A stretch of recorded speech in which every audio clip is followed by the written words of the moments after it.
안녕하십니까? 산부인과 전문의 의학박사 박혜성입니다. 가장 최근에 성병 치료에 대한 가이드라인을 CDC에서 발표를 했는데 MMWR, Mobility and Mortality Weekly Report라고 하는 것이고 가장 최근에 Center for Disease Control and Prevention, CDC, 세계 질병관리국이죠. 그래서 성병을 어떻게 치료할지에 대해서 가이드라인을 발표를 했습니다. 그 중에서 가장 핫한 클라미디아에 대해서 알아보겠습니다. 클라미디아 감염을 꼽은 이유가 미국이나 한국에서 가장 빈번하게 보고되고 있는 세균성 감염 질환입니다. 그리고 유병률은 젊은 나이에 많아요.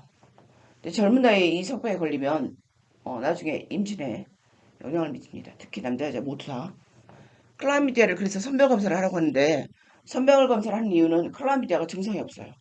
그래서 클라미디아 증상이 없을 때 발견하고 치료해서 합병증을 예방하고 더불어 파트너를 검사해서 그 파트너가 합병증이 생기는 것까지 치료를 하는 것이 목적입니다. 25세 미만의 성사하는 모든 여성을 검사를 하라고 되어 있고요.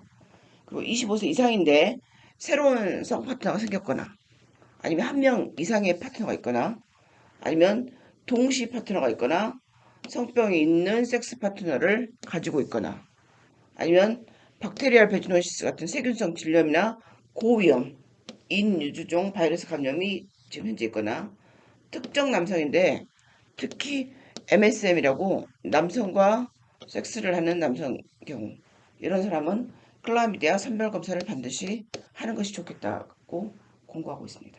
클라미디아는 무증상입니다. 굉장히 중요한데요. 내가 병이 있는데도 증상이 없고 나중에 후유증이 생긴 다음에 알게 되는 경우가 많습니다. 클라미디아 감염은 3분의 2 이상에서 증상이 없어서 한참 진행이 돼서 발견이 됩니다. 또 이미 후유증이 있는 경우는 여러 가지 합병증이 생긴 경우가 많습니다.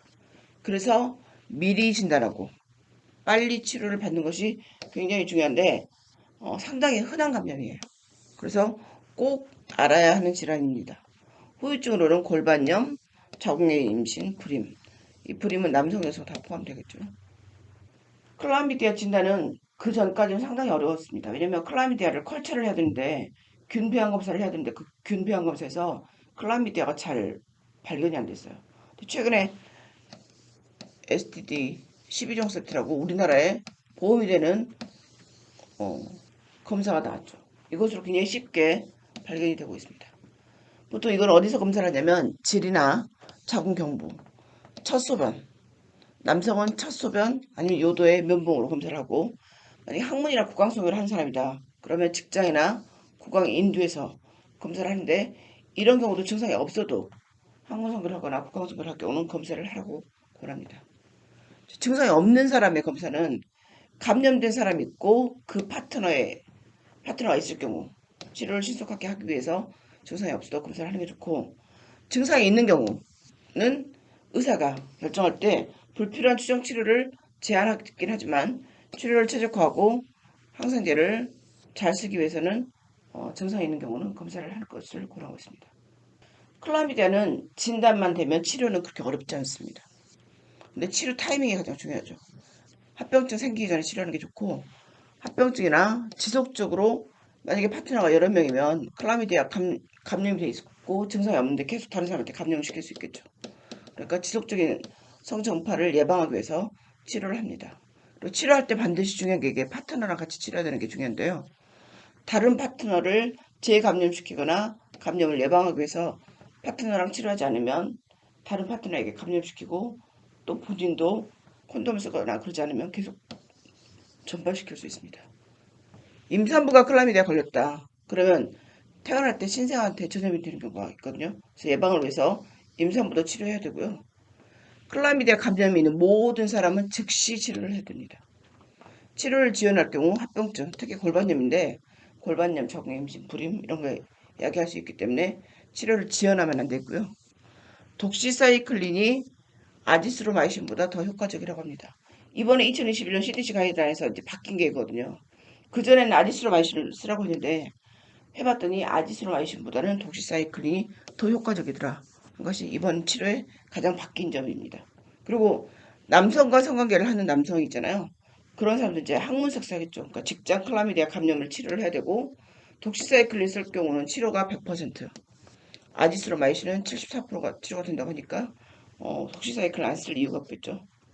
또 구강인두, 구강성교를 하는 사람들은 구강성교를 하면서 성기에 감염시킬 수 있기 때문에 반드시 여기서 검사를 하고 있는지 확인하고 치료를 하는 게 좋겠고, 인두에 이 구강 쪽에 임질이 있을 경우 이 구인두에서 검체를 확인되면 같이 치료, 임질 치료랑 클라미디아 치료를 같이 하는 게 좋겠습니다. 클라미디아는 독시사이클린을 쓰는 게 좋은데 보통 비뇨생식기 감염이 있을 경우 독시사이클린 100mg을 하루에 2번 7일간 쓰는 것입니다.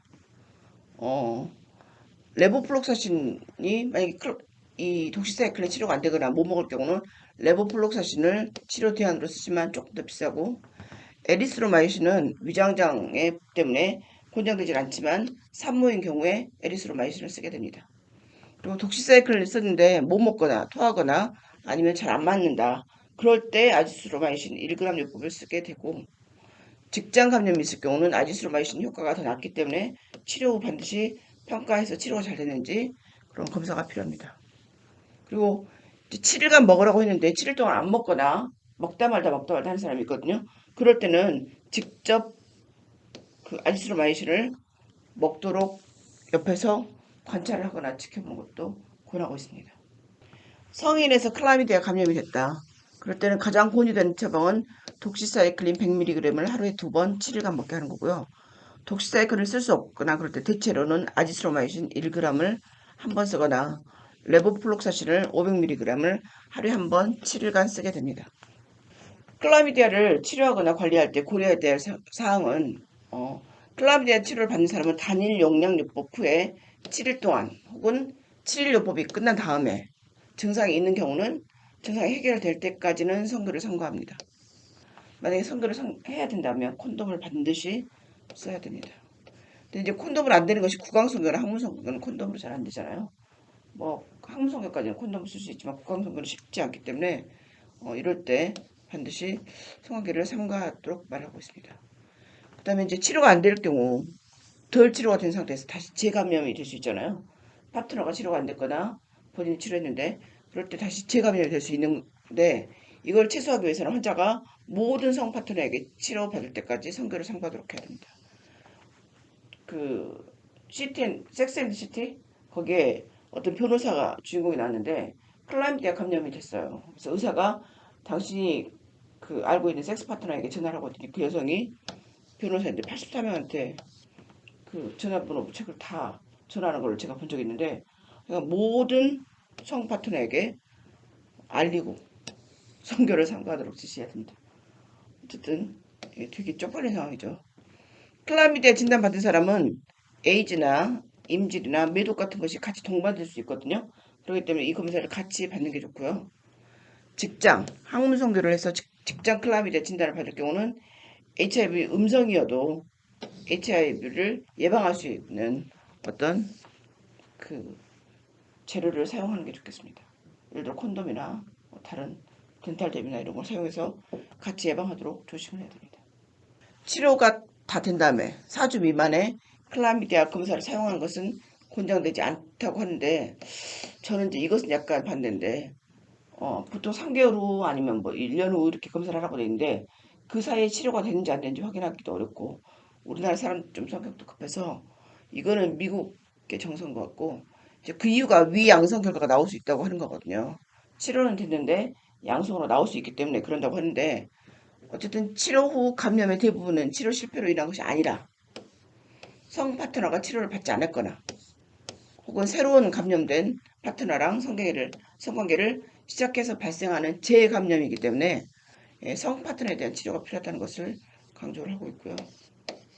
그리고 계속 반복해서 검사해서 클라미디아가 나온다.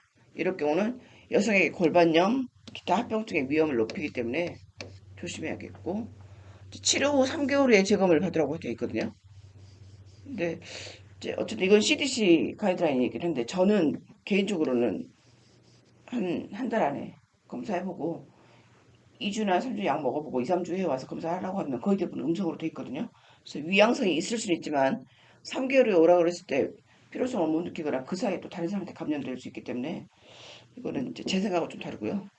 만약에 3개월이 지났는데 재검사를 안 했어요. 그럴 경우는 환자가 치료를 받은 다음에 12개월 미만의 진료를 받으러 왔을 때 그때 재검사를 하라고 돼 있는데 이 사이에 만약에 치료가 덜 됐다고 하면 감염되겠죠. 어쨌든 참고사항입니다. 파트너 관리는 어떻게 하냐. 클라미디아를 진단받기 전에 60일 동안 파트너랑 성적 접촉을 했다. 그럴 경우는 혹시 진단된 60이 넘었더라도 가장 최근에 파트너가 있었다. 그럼 그 사람한테 검사하고 치료받게 해야 합니다. 그리고 교육 자료를 줘야 되는데 치료를 왜 해야 되는지, 치료의 중요성과 치료를 안 할 경우는 남자는 남성의 고환의 통증, 여성은 골반염, 그다음에 복통 같은 합병증이 생길 수 있다는 것을 설명해 줘야 되고 그다음에 잠재적인 치료에 관련 알레르기나 부작용이 있는지 알려줘야 되고 골반염 증상이 있을 때 반드시 의학적으로 평가를 하는 것이 중요하다고 알려줘야 됩니다. 골반염이 있을 경우 난소나 나팔관에 농양이 생기는 경우가 있거든요. 이거는 응급수술이에요. 그래서 골반염으로 인해서 난소, 난관, 농양까지 가지 않도록 평가를 해서 배가 아프다. 그러면 이 검사를 초음파 검사를 통해서 검사해봐야 됩니다. 또 이제 남자 파트너를 가진 남성은 파트너 사이에 감염될 수 있고 특히 진단되지 않은 에이즈가 같이 있을 위험이 높습니다. 이런 남성은 반드시 에이즈 검사까지 해야 되고요. 그리고 이제 환자가 파트너랑 같이 와는 것은 굉장히 좋은데 파트너 치료를 위해서 굉장히 좋은 기회거든요. 얼른 같이 치료해야겠죠. 그리고 재감염을 방지하려면 성 파트너와 함께 치료를 받고 굉장히 중요하거든요.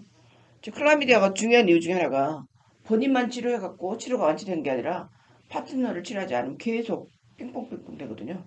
그래서 파트너와 함께 치료를 받아야 되고 특히 이제 7일요법 독시사이클린 7을 쓴다고 했잖아요.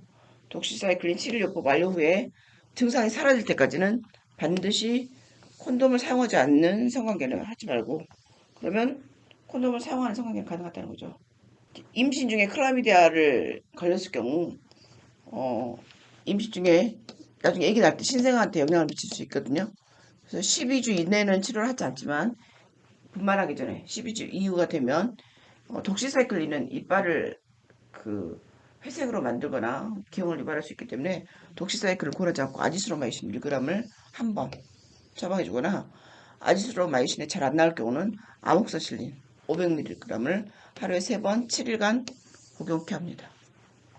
우리나라에서는 그 임신 중에 산전검사에 STD 검사가 루틴으로 깔려있기 때문에 신생아한테 감염될 일이 그렇게 많지는 않지만 혹시 만약에 태어났는데 신생아가 뭐 눈에서 고름이 나오거나 뭐 감기 기운이 계속 있거나 이런 식으로 뭐가 있을 경우는 이제 신생아 검사를 하거든요. 그래서 신생아 클라미디아 검사를 했더니 양성이다. 그럴 때는 에리스로마이신을 주거나 아니면 에틸석시네이트를 하루에 킬로그램당 500mg을 해서 4번으로 나눠서 2주간 물약으로 줍니다. 소아한테는 클라미디아 걸릴 일이 그렇게 많지 않은데 외국에서는 성폭행을 당했거나 뭐 이럴 때 클라미디아 걸려서 폐렴이 이제 생기는 경우가 있는데 이럴 때 에리스로마이신이나 에틸석시네이트 똑같이 주죠. 하루에 킬로그램당 50mg 줘서 4번으로 나눠서 14일을 주고 이것이 치료가 안 되거나 에리스로마이신을 쓸 수 없다. 그럼 아지스로마이신 물약을 하루에 킬로그램당 20mg을 해서 하루에 한 번 3일간 쓰게 됩니다. 조금 더 큰 어린아이, children이라고 하죠. 45kg 이하하고 45kg 이상이면서 8세 이하, 그다음 8세 이상인 아이들은 좀 나눠서 쓰게 되는데 에리스로마이신이나 에틸섹시네이트를 똑같이 쓰거나 아지스로마이신을 쓰거나 8세 이상이면 아지스로마이신 1g을 하루에 한 번 쓰거나 독시사이클린을 100mg을 하루에 2번 7일간 쓰기도 합니다. 이건 성인하고 똑같죠, 비슷하게. 새로운 성 파트너가 생겼거나 소변이 불편하거나 아랫배가 아프거나 냉이 많아지거나 아니면 증상이 없지만 좀 불안하다. 원나잇 스탠드 불안하다. 그러면 이제 클라미디아 감염인지 아닌지 의심스럽고 내가 꼭 검사를 해봐야겠다. 이런 생각이 들잖아요. 근데 대한민국에서는 STD PCR 검사가 있어요. 보험이 되니까 한 3만 원쯤 되거든요. 이 검사를 하면 한꺼번에 12가지 성병 검사가 됩니다. 그래서 이 12가지의 웬만한 성병이 다 검사가 돼요. 그래서 이렇게 되면 이 검사를 통해서 한꺼번에 검사를 하고 그리고 한꺼번에 그 균에 대해서 다 치료를 할 수 있습니다. 그래서 일단 성비과나 일단 비뇨기과에 찾아가서 남성은 비뇨기과, 여성은 성비과 찾아가서 검사를 하시면 됩니다. 검사를 하면 클라미디아 양성이다 그러면 그냥 약을 일주일간 드시면 돼요. 되게 간단하죠. 괜히 미적미적 하다가 부끄럽고 창피하고 괜찮겠지 이렇게 하다가 병을 키울 수가 있거든요. 일단 병원에 방문하십시오. 그게 가장 여러분들이 할 수 있는 일입니다. 클라미디아 걸렸을 때 제일 먼저 드는 생각이 쪽팔린다. 그 다음에 파트너한테 어떻게 말하지?